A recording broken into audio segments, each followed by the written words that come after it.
जो भी बात हम लोग तय करते हैं, कोशिश करते हैं कि जितना हो सके अपने साथियों से बातचीत करके निर्णय लिया जाए। आप देख रहे हैं कि वंशराज के जहां हम लोग यहाँ रहते हैं, इसको आप घर कह लीजिए, कार्यालय कह लीजिए, इसका दरवाजा एक दिन भी बंद नहीं हुआ है। बाकी नेताओं ने, पार्टियों ने अपना दरवाजा बंद कर रखा है। उनको डर होता है कि टिकट बांटेंगे तो लोग हंगामा करेगा। हम लोग के यहाँ हंगामा कोई नहीं है, कोई डर नहीं है, कोई पुलिस नहीं, कोई सुरक्षा नहीं, क्योंकि जनसुराज में पैसा लेके टिकट नहीं बढ़ता है। आज राघोपुर पर निर्णय लेना है।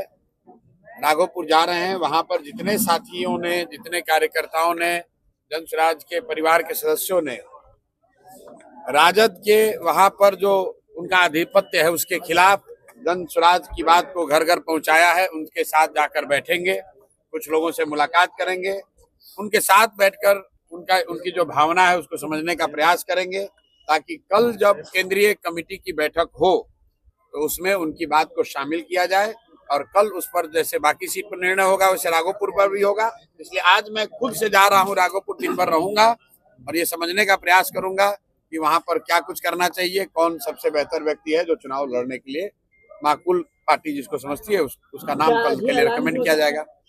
ऐलान तो भैया पार्टी करती है, पार्टी टिकट का ऐलान तो मैं नहीं करता हूँ। पार्टी सही रहा तो क्या आप चुनाव लड़ेंगे वहाँ से? वहाँ के लोग जो तय करेंगे वो किया जाएगा।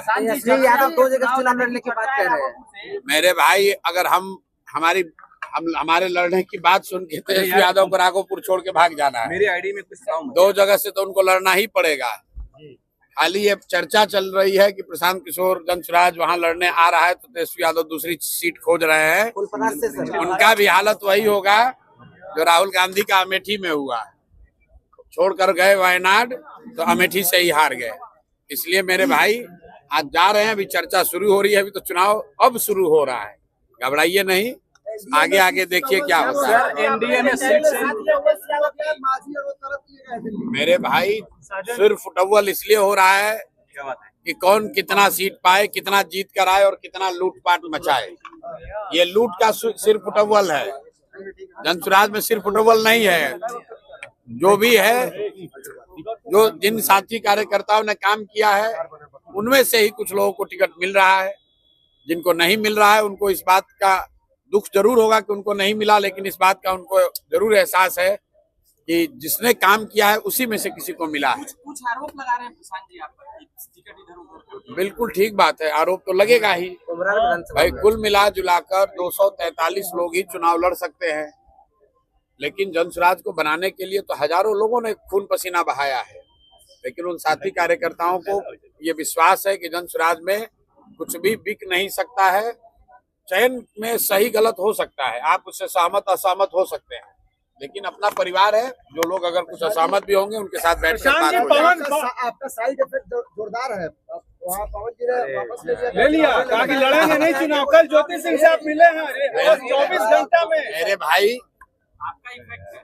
मेरा इफेक्ट कुछ नहीं है। न्यायालय में हमको चुनौती देने वाले अशोक चौधरी ने कहा कि हम अब जनता की अदालत में जाएंगे। तो आपके जरिए मैं पूछना चाहता हूं कि वो घोषित करे कि किस विधानसभा में जनता की अदालत में आ रहे हैं। दम है तो अशोक चौधरी बताएं कि किस जनता की अदालत में जा रहे हैं, और अगर जनता की अदालत में नहीं जा रहे हैं तो न्यायालय में आइए, और नहीं आइए तो आपकी गलती मान ली जाएगी कि आपने चोरी भ्रष्टाचार किया है। पूछिए भाई, पवन सिंह वाले पे क्या कहेंगे? अभी आ रहा हूँ उस पे। पहले से 4 जो मूर्छित है उसका तो बता दे। जो 4 लोगों ने कहा कि जनता तय करेगी, तो जनता तो सरकार बनाएगी, तुम 4 भ्रष्ट लोगों को जवाब देना है। तो दिलीप जायसवाल, सम्राट चौधरी, मंगल पांडे और अशोक चौधरी को अनाउंस करना चाहिए कि किस जनता की अदालत में जाएंगे, कौन सा विधानसभा से चुनाव लड़ेंगे, ताकि जनसुराज का कोई ना कोई सिपाही इन भ्रष्टाचारियों पर से इनसे पूरा हिसाब किया जा सके। पवन सिंह से हमारा कोई झगड़ा नहीं है। मैंने कल भी कहा था, पवन सिंह जी हमारे मित्र हैं, और भाजपा में है कहाँ है उससे मतलब नहीं है, हमारे मित्र हैं। उनकी पत्नी कल आई थी, जैसा कि आपके सामने आई, प्रेस के सामने मैंने जो कहा, उनका जो व्यक्तिगत मामला है उससे हमारा जनसुराज का कोई लेना देना नहीं है, और राजनीतिक तौर पर उनकी पत्नी ने मेरे से कोई बातचीत की नहीं है। जैसा आप बता रहे हैं, पवन सिंह जी ने कहा है कि वो चुनाव नहीं लड़ेंगे, तो ये उनका और भाजपा का मामला है, उस पर हम लोग को कुछ नहीं करना। डर आपका है, डर आपका है, डर आपका है। लोग नहीं लड़ेंगे। अब भाई ये डर है कि क्या है, ये तो जाके आप उनसे पूछिए, अशोक चौधरी से पूछिए कि ये डर है कि प्रशांत किशोर का डर है कि तुम्हारे अपने किए गए भ्रष्टाचार का डर है। डर आदमी को अपने कर्मों का होता है। अगर आप गलत काम करेंगे तो आपको डर लगेगा। हम लोग गलत काम नहीं करते हैं, कोई डरने की बात नहीं पावर है। स्टार आपसे डर गया। हमसे क्यों डरेंगे भाई? हमारे कोई पवन सिंह से थोड़ी झगड़ा है। हमारा पवन सिंह से कोई झगड़ा नहीं, हमारे मित्र है। सुनिए पवन, हाँ बिल्कुल, तेजस्वी को इसलिए डरना चाहिए कि राघोपुर की जिस जनता ने मुख्यमंत्री बनाकर रखा है, उप मुख्यमंत्री, उनके माँ बाप को, राघोपुर की जिस जनता ने उनको उप मुख्यमंत्री बनाया, उस राघोपुर की जनता, वहाँ के बच्चे, वहाँ के परिवार, वहाँ की महिलाएं किस कष्ट में जी रही हैं, इसकी चिंता तेजस्वी ने नहीं की है, इसलिए उनको डरना चाहिए।